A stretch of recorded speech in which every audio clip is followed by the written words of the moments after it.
Hello everyone, welcome on your फिजियोवाला।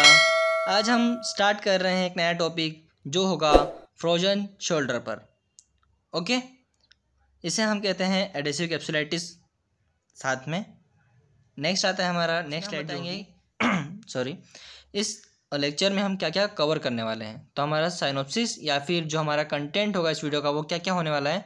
First of all हम बात करेंगे introduction of frozen shoulder. Second आएगा symptoms. Third बात करेंगे हम कॉजेस ऑफ फ्रोजन शोल्डर की। नेक्स्ट हम बात करेंगे फ्रोजन शोल्डर का हम डायग्नोसिस कैसे बनाएंगे, ठीक है, पता कैसे करेंगे कि हमको फ्रोजन शोल्डर की कंडीशन है पेशेंट को। इसके बाद हम बात करेंगे ट्रीटमेंट के बारे में। नेक्स्ट आएगा ट्रीटमेंट बाय फिजियोथेरेपी और लास्ट वन होगा हमारा पेशेंट एजुकेशन। ओके, पेशेंट्स को हम बताएंगे कि आपको फ्रोजन शोल्डर की कंडीशन क्यों डेवलप होती है। स्टार्ट करेंगे हम इंट्रोडक्शन के साथ। इंट्रोडक्शन जिसमें हम बताएंगे, फर्स्ट ऑफ ऑल लिखेंगे हम कि फ्रोजन शोल्डर है या फिर जो जिसे हम एडेसिव कैप्सुलाइटिस भी बोलते हैं, एक मोस्ट कॉमन अकरिंग कंडीशन होती है या फिर मोस्ट कॉमन अकरिंग डिसीज़ है जो किसी को भी किसी भी एज ग्रुप में हो सकती है। ओके, सेकेंड आएगा हमारा definition of frozen shoulder. So frozen shoulder is a pathological condition associated with pain and progressive loss. Progressive loss होगा, किसका होगा? तो हमारे जो पैसिव और एक्टिव मूवमेंट्स होते हैं उनका प्रोग्रेसिव लॉस होगा इस कंडीशन में। ओके, ऐसा क्यों होगा? क्योंकि हमारा जो कैप्सूल होता है शोल्डर जॉइंट में वो वहाँ पर एडहेशंस बन जाते हैं, ठीक है, वो ब्लॉक हो जाता है। तो इस वजह से उसका जो मूवमेंट है, एक्टिव और पैसिव जो मूवमेंट्स होते हैं वहाँ पर वो सारे रिस्ट्रिक्टेड हो जाएंगे या फिर ब्लॉक हो जाएंगे। सो उन सारे मूवमेंट्स का प्रोग्रेसिव लॉस हो जाएगा। नेक्स्ट स्लाइड आती है हमारी, जिसमें हमें बताया गया है कि जो कंडीशन है फ्रोजन शोल्डर वो बायलेटरली डेवलप हो सकती है। बायलेटरली का मतलब यहाँ पर ये है कि ये जो कंडीशन है ये मेल्स और फीमेल्स दोनों में हो सकती है, बट जो फीमेल्स होती है उनमें ये कंडीशन ज़्यादा कॉमन है। ओके, सो फीमेल्स में भी कब, मतलब वैसे तो मेल फीमेल दोनों में हो रहा है ना, तो दोनों में एज कितनी होना चाहिए? तो जनरली ये 40 ईयर्स के बाद होता है, ठीक है, 40 ईयर्स के बाद या 40 ईयर्स तक हो सकता है। इसके बाद एक कंडीशन होती है हमारी बॉडी में, कंडीशन मतलब एक डिजीज़ बोल सकते हैं हम उसे, जो होती है डायबिटीज़ मेलाइटस। ओके, सो इस कंडीशन में क्या होता है, जो ग्लूकोज के मॉलिक्यूल्स होते हैं हमारी बॉडी में उनकी क्वांटिटी कैसी होती है, बहुत ज़्यादा हाई हो जाती है। तो जो डायबिटिक पेशेंट्स होते हैं उनमें जो फ्रोजन शोल्डर होता है बहुत ही कॉमनली देखने को मिल सकता है हमें। ऐसा क्यों होता है? तो जो हमारा शोल्डर होता है, ओके, इसके अंदर क्या होता है, कोलेजन्स की लाइनिंग होती है, lining of collagen of the shoulder. वहाँ पर क्या होता है, अब हमने बताया था अभी कि जो ग्लूकोज के मॉलिक्यूल्स होते हैं वो काफ़ी हाई क्वांटिटी में होते हैं। ओके, तो वही ग्लूकोज के मॉलिक्यूल्स शोल्डर के कोलेजन लाइनिंग पर अटैच्ड हो जाते हैं। ओके, तो अटैच्ड होने से क्या होता है, जो एरिया ऑलरेडी स्टिफ था इसको इन्होंने और ज़्यादा स्टिफ बना दिया। ओके, मतलब पहले क्या था, थोड़ी जगह फिर भी थी मूवमेंट करने के लिए, बट जब ग्लूकोज के मॉलिक्यूल वहाँ पर अटैच्ड हो गए तो इन्होंने जो थोड़ी स्पेस थी उसको भी कवर कर लिया और जो मूवमेंट थोड़े बहुत हो रहे थे उसको भी पूरे तरीके से ब्लॉक कर दिया। ओके, सो ये था एक डायबिटिक पेशेंट के अंडर हमारा फ्रोजन शोल्डर। ये एक नॉर्मल पिक्चर है जिसमें हमने बताया है कि एक नॉर्मल शोल्डर जॉइंट कैसा होता है, ठीक है, इसमें कोई इन्फ्लेमेशन नहीं है, ठीक है, कोई थिकनेस नहीं आई है। और जो सेकेंड वाला है ये हमारा है फ्रोजन शोल्डर कंडीशन। इसमें क्या हुआ है, जो हमारी कोलेजन लाइनिंग थी, जो कैप्सूल था वो कैसा हो गया है, थिक हो गया है, मोटा हो गया है और उसमें इन्फ्लामेशन भी हो चुका है। सो इसकी वजह से क्या हुआ है, जो मूवमेंट्स थे शोल्डर जॉइंट के वो सारे मूवमेंट्स रिस्ट्रिक्टेड हो गए हैं। ओके, सो हिस्ट्री के बारे में कि हमारे फ्रोजन शोल्डर की हिस्ट्री क्या रही है, तो जो पहली बार फ्रोजन शोल्डर सिंड्रोम के बारे में, मतलब शोल्डर सिंड्रोम जो था इसको डिस्क्राइब किसने किया था, तो सर थे डुप्ले सर। इन्होंने 1872 में first time frozen shoulder syndrome को डिस्क्राइब किया था। ओके, इसके बाद 1934 में हमारे पास एक सर आए जिनका नाम था कॉडमैन। इन्होंने क्या करा, जो फ्रोजन शोल्डर सिंड्रोम था इसको एक नाम दे दिया। ओके, वो नाम क्या था? वो नाम था frozen shoulder. So next slide पे जाते हैं हम। तो इसमें क्या था, हमारे पास मेडिसिन सर आते हैं जिन्होंने क्या बताया था कि हमारे पास कोई पेशेंट आता है जो फ्रोजन शोल्डर सिंड्रोम से चल रहा है, जिससे वो फ्रोजन शोल्डर सिंड्रोम हो चुका है, तो वो किन किन चीज़ों का एक्सपीरियंस कर रहा होगा, उससे क्या क्या प्रॉब्लम्स हो रही होगी, उसका मतलब मूवमेंट्स रिस्ट्रिक्टेड हो गए होंगे, उसको पेन हो रहा होगा। इन सारी चीज़ों को किसने डिफाइन करा था? हमारे मेडिसिन सर ने करा था। ओके, इसके बाद आए थे हैरीमैन सर, जिन्होंने क्या बताया था, इन्होंने हमें हिस्ट्री टेकिंग सिखाया था। ओके, कि कोई भी अगर पेशेंट आ रहा है जिसका शोल्डर जो है वो स्टिफ हो चुका है, तो आपको उसे अगर उसकी हिस्ट्री लेना है, जिसमें आपको ये पता करना है कि उसे पास्ट में कोई ट्रॉमा हुआ था क्या, जिसकी वजह से उसको फ्रोजन शोल्डर या फिर स्टिफ शोल्डर कंडीशन डेवलप हुई है। ओके, ये बताया था हैरीमैन सर ने। नेक्स्ट आए थे हमारे पास हेनाफिन सर, जिन्होंने फ्रोजन शोल्डर को या फिर एडेसिव कैप्सुलाइटिस को कुछ स्टेजेस में डिवाइड करा था। तो इन्होंने इसे 4 सब स्टेजेस में डिवाइड करा था। ओके, जो थी तो फर्स्ट स्टेज में आएगा हमारे पास, इसमें क्या था, अगर आपके जो सिम्टम्स है, ओके, वो उन्हें प्रेजेंट होने को अभी 3 मंथ से कम का टाइम हुआ है, लेस देन 3 मंथ्स हुए हैं उन्हें, तो उसे हम स्टेज 1 में काउंट करेंगे। और इसके सिम्टम्स वाले इसमें क्या क्या होगा आपको, तो आपको एकिंग पेन होगा। ओके, इसके बाद आपके जो मूवमेंट थे शोल्डर के, जैसे कि हमारा forward flexion, okay, abduction, internal और एक्सटर्नल रोटेशंस, इनमें क्या हो जाएगा, इनका माइल्ड लॉस, मतलब थोड़ा थोड़ा इनमें लॉस होना स्टार्ट हो जाएगा। आपका प्रॉपर फॉरवर्ड फ्लेक्शन नहीं हो पाएगा, एबडक्शन नहीं होगा, इंटरनल एक्सटर्नल रोटेशन में आपको प्रॉब्लम आने लगेगी। ये इनिशियल स्टेज में होगा। ओके, इसके बाद हम चलते हैं, तो यहाँ पर ये जो स्टेज 1 है ये हमारा स्टेज 2 हो जाएगा, और जो स्टेज 2 है ये स्टेज 3 होगा। ये हमारा स्टेज 2 है, ये स्टेज 3, और ये हो जाएगा स्टेज 4। ओके, फर्स्ट स्टेज हम पहले ही पढ़ के आ चुके हैं। तो सेकेंड स्टेज में हम चलते हैं। तो जो सिम्टम्स है, अगर उनको प्रेजेंट होने को 3 to 9 मंथ्स का टाइम हो चुका है, तो आपके जो मूवमेंट्स हैं वो टोटली लॉस हो चुके होंगे। Okay, loss of all movements, आपके जितने मूवमेंट्स हैं सबका लॉस स्टार्ट हो जाएगा, और आपके जो मोशंस हैं वो बहुत ही ज़्यादा लिमिटेड हो जाएंगे। ओके, थर्ड आएगा हमारे पास फ्रोजन कंडीशन। सेकंड कौन सी हो गई थी? फ्रीजिंग। इसके बाद आएगी फ्रोज़न। तो फ्रोजन कंडीशन में क्या हो जाएगा, जो सिम्टम्स थे वो 9 to 14 मंथ्स के लिए अगर प्रेजेंट हैं, तो इस कंडीशन को हम नाम देंगे फ्रोजन कंडीशन। इसके बाद हमारी लास्ट आएगी फोर्थ कंडीशन, जिसको हम बोलते हैं थॉविंग कंडीशन। इसमें क्या होगा, ग्रेजुअली इम्प्रूवमेंट स्टार्ट हो जाएगा। ओके, और थोड़े टाइम के बाद क्या होगा, स्ट्रेंथ जो है वो वापस आने लग जाएगी, और जो मोशंस जो थे, मूवमेंट जो थे, वो भी स्लोली इम्प्रूव होना स्टार्ट हो जाएंगे। ये आएगा हमारा fourth stage of frozen shoulder. आगे चलते हैं, हम सिम्टम्स की बात करते हैं। सिम्टम्स क्या क्या होंगे फ्रोजन शोल्डर कंडीशन में। तो इसमें फर्स्ट कंडीशन क्या हो जाएगी, जो हमारा शोल्डर जॉइंट था, इसके जो मूवमेंट्स थे वो रिस्ट्रिक्टेड हो जाएंगे। ओके, और कुछ दूसरे सिम्टम्स भी होंगे, जैसे कि प्रोग्रेसिव पेन होगा। ठीक है, मतलब पेन जो हो रहा था उसमें इंक्रीज़ होना स्टार्ट हो जाएगा, पेन बढ़ते चले जाएगा। ठीक है, इसके बाद हमारा जो एक्टिव और पैसिव रेंज ऑफ मोशन थी, जैसे पहले हम सिर के ऊपर तक हाथ लेके जा सकते थे लेकिन अब नहीं जा रहा है, वो स्टार्ट हो जाएगा। ठीक है, रेंज ऑफ मोशन रिस्ट्रिक्टेड होने लग जाएगी, कम होने लग जाएगी। इसके बाद हमें जो आर्म थी उसमें स्टिफनेस होने लग जाएगी। फिर हमको सोने में प्रॉब्लम होगी, अगर पेन होगा तो कैसे सोएगा इंसान, सीधी सी बात है। इसके बाद ओवरहेड एक्टिविटीज़, अभी बताया था ना कि हाथ पहले ऊपर जा सकता था बट अब नहीं जा पा रहा है। जैसे हम कंघी करते हैं, कॉम्बिंग जो है, ग्रूमिंग में है, ड्रेसिंग करने में, इन सारी चीज़ में हमको डिफ़िकल्टी होना स्टार्ट हो जाएगी। ये सिम्टम्स होते हैं। बात करें इसके कॉजेज़ की, कि भैया कॉज क्या क्या हो सकते हैं फ्रोजन शोल्डर के, क्यों हो सकता है ये। तो ये जो कंडीशन होती है ये स्पॉन्टेनियसली अराइज हो सकती है, जिसके कॉज क्या है, अननोन है, हमको कॉज पता ही नहीं है इसके कि ये होता क्यों है।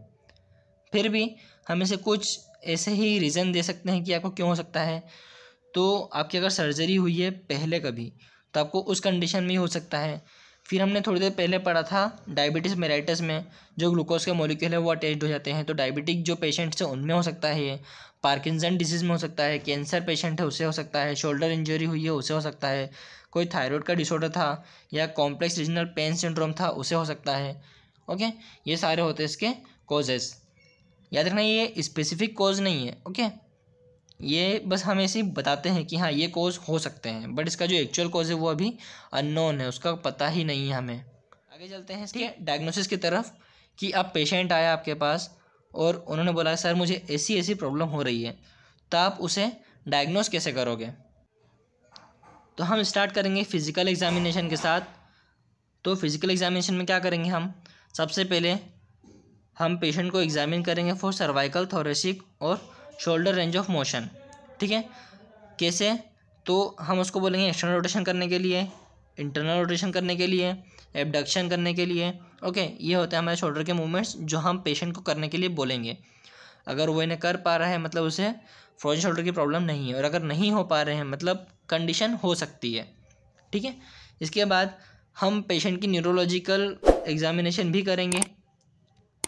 नेक्स्ट आएगा हम पेशेंट को रिलीविंग फैक्टर को एग्रीवेट करने के लिए बोलेंगे, और जो सीवियरिटी ऑफ पेन है उसे हम कैसे डिटरमाइन करेंगे, after taking a proper history of the condition, और उसकी मेडिकल हिस्ट्री भी आपको पास्ट में कोई ट्रॉमा हुआ था या आप गिरे थे या अभी कुछ टाइम पहले गिरे थे, तो इस टाइप से भी हम उसकी प्रॉपर एक हिस्ट्री टेकिंग करेंगे।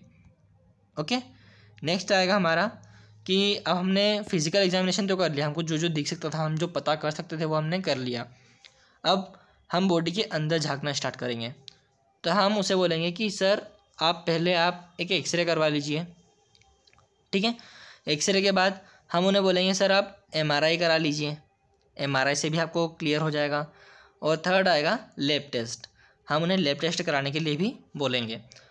सारी हम रिपोर्ट्स चेक कर लेंगे। इसके बाद हमें जब कंफर्म हो जाएगा कि पेशेंट को फ्रोजन शोल्डर ही हुआ है, तो अब आएंगे हम इसके ट्रीटमेंट वाले पार्ट पर। ओके, तो ट्रीटमेंट के लिए बेसिकली हमारे पास दो मेथड होती हैं। एक होती है हमारी कंजर्वेटिव थेरेपी, सेकंड होती है हमारी इंटरवेंशनल थेरेपी। ओके, तो कंजर्वेशन में क्या होगा, हम इसे इंजेक्शन के थ्रू कर सकते हैं। ठीक, ओके, सेकंड आएगा डिस्टेंशन ऑर्थोग्राफी कर सकते हैं, और थर्ड आएगा फिजियोथेरेपी जो हमारा मेन पार्ट होने वाला है आगे। ओके, नेक्स्ट आएगा इंटरवेंशनल थेरेपीज़ में, तो हम मैनिपुलेशंस कर सकते हैं। ठीक है, एनेस्थीसिया, अंडर एनेस्थीसिया हम मैनिपुलेशन कर सकते हैं। नेक्स्ट आएगा हमारा आर्थोस्कोपिक रिलीज़ कर सकते हैं, या फिर ओपन रिलीज़ भी हम कर सकते हैं। बेसिकली सर्जरी की बात हो रही है, इंटरवेंशनल थेरेपी को हम सर्जरी भी बोल सकते हैं। ठीक है, तो ये बात हो गई इंटरवेंशनल थेरेपी के बारे में। अब हम स्टार्ट करेंगे कंजर्वेटिव थेरेपी से, जिसमें हम पहले बताएंगे इंजेक्शंस के बारे में, सेकंड बताएंगे डिस्टेंशन ऑर्थोग्राफी के बारे में, और थर्ड बताएंगे हम फिजियोथेरेपी ट्रीटमेंट के बारे में। ओके, सो आगे चलते हैं, हम पहले इंजेक्शंस की बात करेंगे। तो इंजेक्शन में हम इन्हें दे सकते हैं नॉन स्टेरॉइडल और anti inflammatory, analgesics, pain killers, corticosteroids, इस टाइप की ये सारे इंजेक्शन हम इन्हें दे सकते हैं। बट एक कंडीशन है, ये जो भी इंजेक्शन है, फिर जो भी मेडिसिन हम देंगे वो हम डॉक्टर के प्रिस्क्रिप्शन के बिना नहीं दे सकते हैं किसी भी पेशेंट्स को। ओके, ये इम्पोर्टेंट है। ओके, इसके बाद सेकंड आता है, ये हमारा था इंजेक्शन वाला पार्ट। ओके, हमने जो कंजर्वेटिव थेरेपीज़ में इंजेक्शंस पढ़े थे ये इंजेक्शन वाला पार्ट हो गया। अब सेकंड हम बताएंगे डिस्टेंशन ऑर्थोग्राफी। तो सेकंड पॉइंट क्या लिखा है, जॉइंट डिस्टेंशन। ओके, तो इस मेथड में क्या करते हैं हम, डॉक्टर जो है एक स्टेराइल वाटर को जो है शोल्डर कैप्सूल में इंजेक्ट करते हैं, जिससे क्या होता है, मतलब शोल्डर जॉइंट का जो कैप्सूल था उसमें एक स्ट्रेच जनरेट होता है, जिसकी वजह से जो शोल्डर जॉइंट के मूवमेंट्स है वो स्मूदर हो जाते हैं। ओके, तो ये था हमारा joint distension. Treatment bye physiotherapy जो हमारा मेन पार्ट है। तो फिजियोथेरेपी के थ्रू हम कैसे ट्रीटमेंट करेंगे, तो बेसिकली हमारे पास काफ़ी सारी थेरेपीज़ होती है फिजियोथेरेपी के अंडर में। तो एक होती है हमारी थर्मोथेरेपी। थर्मोथेरेपी बेसिकली हम हीट की बात कर रहे हैं यहाँ पर। ओके, तो हीट थेरेपी में हमारे पास SWD वगैरह का यूज़ कर सकते हैं हम। इसके बाद सेकेंड आता है हमारा क्रायोथेरेपी। क्रायोथेरेपी खुद एक थेरेपी है, ओके, तो क्रायोथेरेपी का यूज़ कर सकते हैं हम। नेक्स्ट आता है अल्ट्रासाउंड। आप अल्ट्रासाउंड को as a pain relief use कर सकते हो। टेंस का यूज़ कर सकते हैं हम फ्रोजन शोल्डर कंडीशन के लिए। इसके बाद लेज़र थेरेपी। लेज़र एक एक्टिनोथेरेपी का पार्ट होता है, ठीक है, एक्टिनोथेरेपी में काउंट करते हैं हम लेज़र को। इसके बाद हम मोबिलाइजेशन का भी यूज़ कर सकते हैं। हम जेंटल शोल्डर मोबिलाइजेशन, मतलब स्लोली शोल्डर को मोबिलाइज करना स्टार्ट करेंगे तो कुछ टाइम में शोल्डर जो है फ्री हो जाएगा, ओके, तो शोल्डर का मोबिलाइजेशन कर सकते हैं हम। इसके बाद हम पेसिव मूवमेंट्स जो है पेशेंट्स के, हम उन्हें स्लोली स्टार्ट करेंगे, क्योंकि मूवमेंट जो थे वो तो रिस्ट्रिक्ट थे ना, तो हम सारी चीज़ें करने के बाद इन दी एंड हम पेशेंट को पेसिव मूवमेंट्स स्टार्ट कराएंगे, ओके। इसके बाद आता है हमारे पास स्ट्रेचिंग एक्सरसाइज। जब पेशेंट्स का मूवमेंट काफ़ी हद तक स्टार्ट हो जाएगा, चलो अब मेरा मूवमेंट ठीक ठाक होने लगा है, तो हम उसे प्रॉपर रिलीज़ करने के लिए स्ट्रेचिंग एक्सरसाइज भी बताएंगे पेशेंट को कि आपको ये सारी एक्सरसाइज करना है। इससे आपका जो पेन है वो कम हो जाएगा और आपका जो शोल्डर रिस्ट्रिक्ट हुआ है वो प्रॉपर मूवमेंट में आ जाएगा। इसके बाद हम पेशेंट को सेल्फ असिस्टेड स्ट्रेचिंग्स भी बताएंगे कि अगर आपके साथ कोई नहीं है तो आप सेल्फ स्ट्रेचिंग कैसे कर सकते हैं, ये सारी चीज़ें हम पेशेंट को बताएंगे। इसके बाद आता है लास्ट ऑप्शन जो था हमारा सर्जरी, ओके। मतलब हमने कौन कौन सी थेरेपीज पढ़ी थी, हमने पढ़ी थी इंटरवेंशनल थेरेपीज पढ़ी थी ना, जिसमें हमने सर्जरी बोला था, तब यही इनकी बात करेंगे हम। तो चलते हैं हम सर्जरी वाले पार्ट पे। ये हमारा लास्ट ऑप्शन होता है। Surgery is the last option for treating frozen shoulder. और ये हम कब करते हैं, जब हमारे बाकी सारे ट्रीटमेंट के ऑप्शन जो थे वो फेल हो गए हों, ठीक है। तो इसमें क्या करते हैं, हम ऑर्थोस्कोपी का यूज़ करते हैं, जिसमें स्पेशलाइज्ड टूल की ज़रूरत होती है हमें, और इसे हम इंसर्ट करते हैं through small cuts. Shoulder joint में हम इन्हें इंसर्ट करेंगे। तो ये होता है मेडिकल ट्रीटमेंट। अब आता है हमारा लास्ट हेडिंग जो था पेशेंट एजुकेशन। अब हमें पेशेंट को एजुकेट करना है कि सर आपको क्या क्या चीज़ें करना है जिसकी वजह से आपको फ्रोजन शोल्डर कंडीशन डेवलप ना हो। तो हम पेशेंट को एडवाइस करेंगे रेगुलर स्ट्रेचिंग्स के लिए, सर आप रेगुलर स्ट्रेचिंग कीजिए, ओके। उसके बाद जब भी आपको स्टिफनेस और पेन कम होने लगे या होने लगे तो इसे आप अवॉइड करने के लिए, मतलब इसका जो ये फिर से हो सकता है ना, रीअकरेंस हो सकता है फ्रंट शोल्डर का, तो आप इसे अवॉइड करने के लिए रेगुलर स्ट्रेचिंग्स एक्सरसाइजेस कीजिएगा, ओके। इसके बाद नेक्स्ट बताएंगे हम कि जो डायबिटिक पेशेंट्स होते हैं उनमें क्या होता है, रिस्पॉन्ड जो होता है डायबिटिक पेशेंट्स का वो बहुत स्लो होता है, तो उसमें हमें ट्रीटमेंट थोड़ा लंबा चलाना पड़ सकता है। और जो नॉन डायबिटिक पेशेंट्स होते हैं उसका जो रिस्पॉन्स होता है वो थोड़ा हाई होता है, तो उसमें ट्रीटमेंट जल्दी हो जाएगा। इसके बाद नेक्स्ट स्लाइड आती है, कौन कौन से पेशेंट हैं या फिर कौन है जो एडहेसिव कैप्सुलाइटिस के रिस्क पर है, जिनको एडहेसिव कैप्सुलाइटिस डेवलप हो सकता है। तो जो स्ट्रोक सर्वाइवर्स है उनको हो सकता है, जिनकी एज 40 to 60 के बीच में है उन्हें हो सकता है, प्यूपल जो हाइपोथायरॉयडिज्म या फिर हाइपरथायरॉयडिज्म जिनको है उनमें ये कंडीशन डेवलप हो सकती है। इसके बाद जो हार्ट कंडीशन के पेशेंट है या पार्किंसन डिजीज़ वाले पेशेंट है उनमें हो सकती है, वुमन जिन्हें मेस्टेक्टोमी हुई है उन्हें हो सकता है, और ये पॉइंट्स और हैं, ओके। नेक्स्ट आता है, अगर फ्रोजन शोल्डर आपको हुआ है तो आपको क्या क्या चीज़ें फॉलो करना है। सबसे पहले जो स्लिंग्स पहन के घूमते हैं ना, सर हमारा तो शोल्डर काम ही नहीं कर रहा है तो हमने तो स्लिंग डाल ली है कि अब हमारा मूवमेंट ही नहीं होगा तो हमें पेन नहीं होगा, आपको वो करना बंद करना है। आपका जो आर्म का मूवमेंट है आपको उसे बिल्कुल भी ब्लॉक नहीं करना है, आपको आर्म का मूवमेंट थोड़ा कंटिन्यू रखना है, ओके।